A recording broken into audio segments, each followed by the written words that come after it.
All right, so I have traced my ink work, my PNG, into a vector, but now I want to address a problem some of you are having.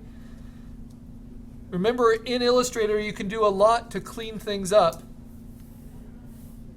You can use your pencil tool once you've selected the outside edge of a path to retrace that edge and thicken a line or thin a line or smooth a line, either with the pencil tool or the smooth tool.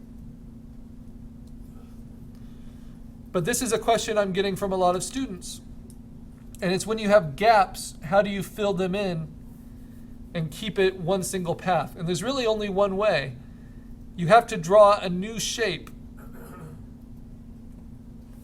and fill it in with black. And so we have a new vector path here.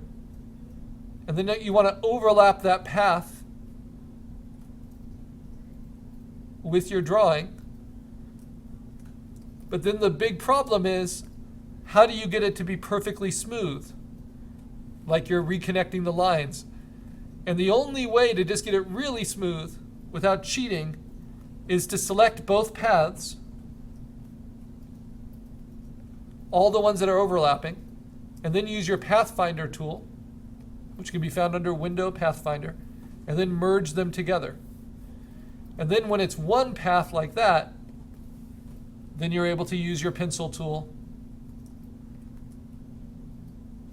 or your smooth tool to merge them together. Now, why might that be necessary? Well, if you want to use a type of digital coloring that requires contained shapes, then you don't want to have any of those open edges. And so I'll go ahead and show that here.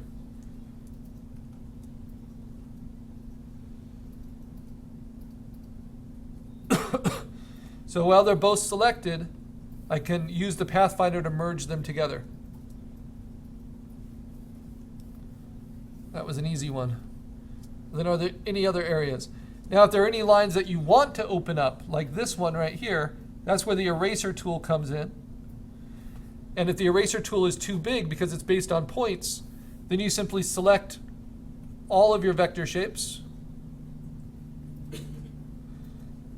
And then you just enlarge them. Remember, these are paths, not strokes, so they're not size specific. It's the exact same anchors, the exact same paths, no matter what scale. And then when you use the eraser, it will be a more manageable size, and you can actually break the path that way. And that was actually a little mistake in my inking there, so I'm happy to be able to fix that. And then use the pencil tool and the small selection tool to redraw it. Maybe add another little detail. All right, so now I have my vector. I'm going to save it as an EPS to the desktop. And now I just need to open it up in Photoshop and do some coloring. This time I'm going to do soft edge duotone coloring. So not on my inked lines, which look like this, close up, all stair-stepped and soft. Instead, I'm going to open a new Photoshop file. That's 14 inches. Here I'm going to go 11 inches wide and 14 inches tall. And this will be my vintage Godzilla spot illustration. Computer coloring.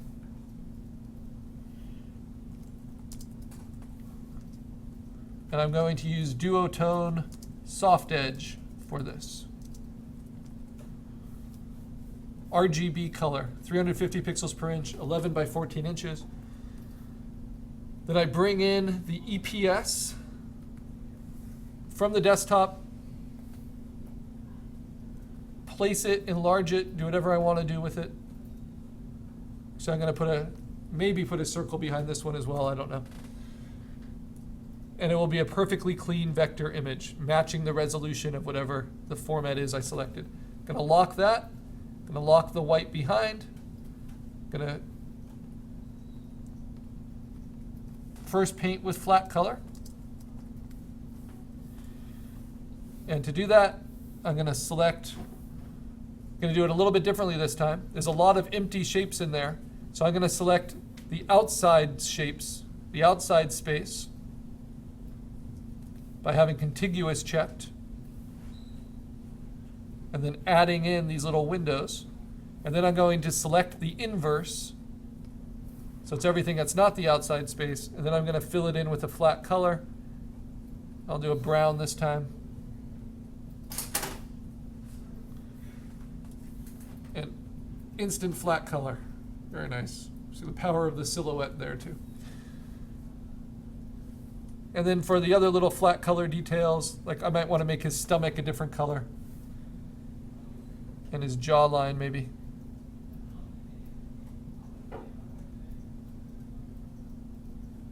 More lizard-like. I'm going to select those shapes with my lasso tool. Paint them in a different color. The quality of your Photoshop work has a lot to do with the quality of your selections.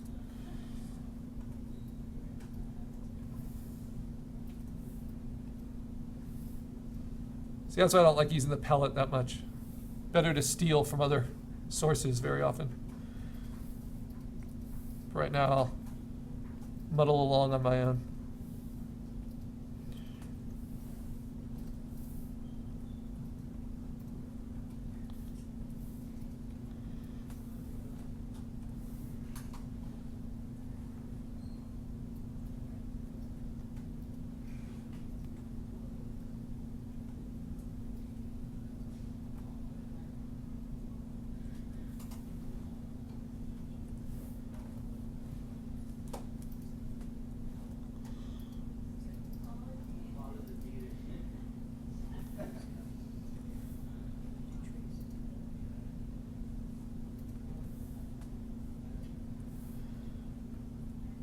So this looks like duotone, but this is just flat color because I'm making a distinction between the local color,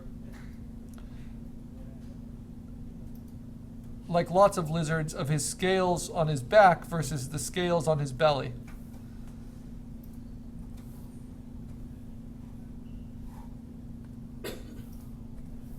And you have the power to make those distinctions for your own creations. Even if the outline is just suggestion.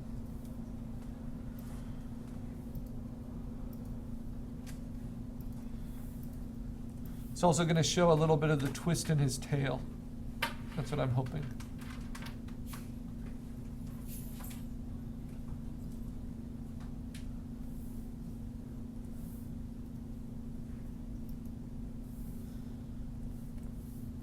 I can do the same thing with his nails. I'm going to keep this pretty limited. So I'm going to hold down Shift and add to my selections to give him toenails, maybe fingernails and claws. I think the vintage costume had those.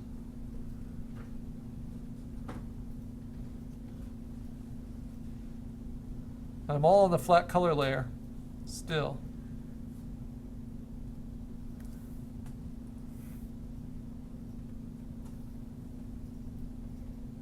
And then with just one hit of the paint bucket, it fills them all in for me.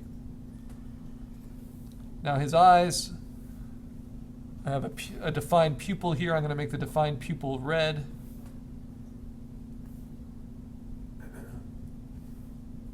And the whites of the eyes around it, I'll make them nice and yellow.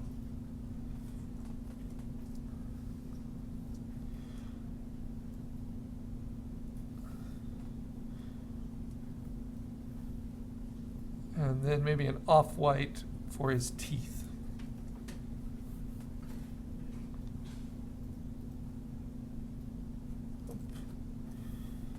The reason I like using the lasso instead of just the straight brush on flat color is it will even if I select outside into the white, it will only color what's already been colored, because I'm just replacing it with the paint bucket. So those are little tips that can save you some time.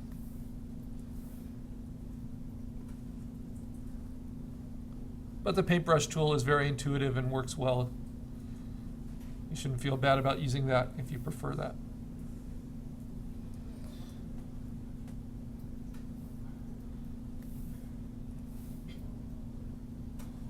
And then the inside of his mouth, what color should I do that?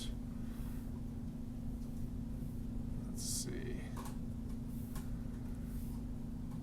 Color decisions are hard, but your flat colors will give you a good start.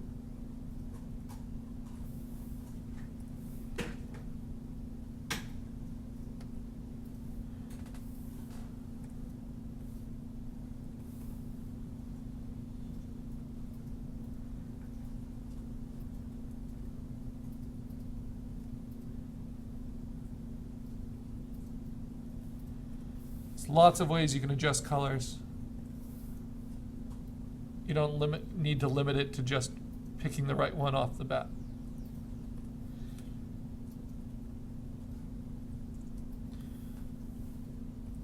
All right, so if those are my flat colors, now how do I do a soft edge duotone?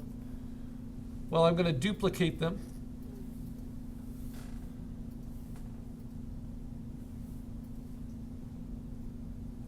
I'm going to do some brush work on that duplicate.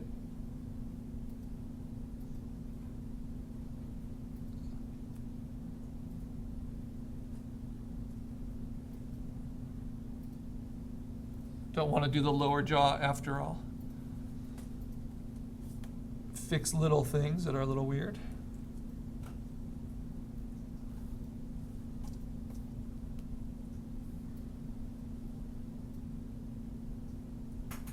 No tool is perfect, and there's no point in trying to make your digital art perfect. It just needs to suit the purpose that you're intending it for. Whether it's a birthday card or a t-shirt design, you stay fixed on what the end desire is. All right, so now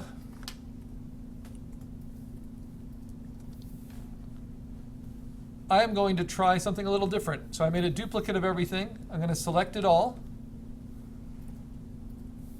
So now I have all those colors selected, and I am going to play with a gradation over the top of it. A nice start.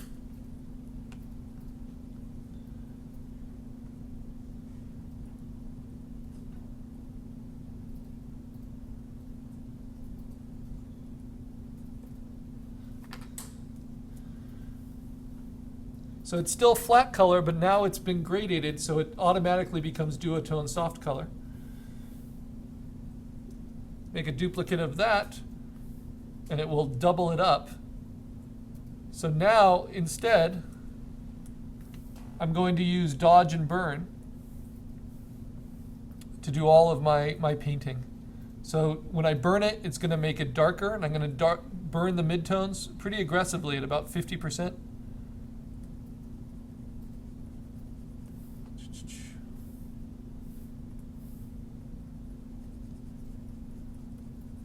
And even that's not aggressive enough to show through the gradient overlay. Let's see what's going on.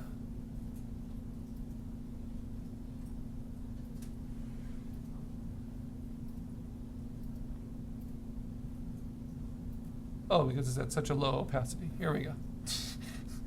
That makes sense. I'm not sure how it got down to a 39% opacity. So let me walk back some of that gradation. That's what history is for. So before I started burning, let's turn this back to 100%, turn this off.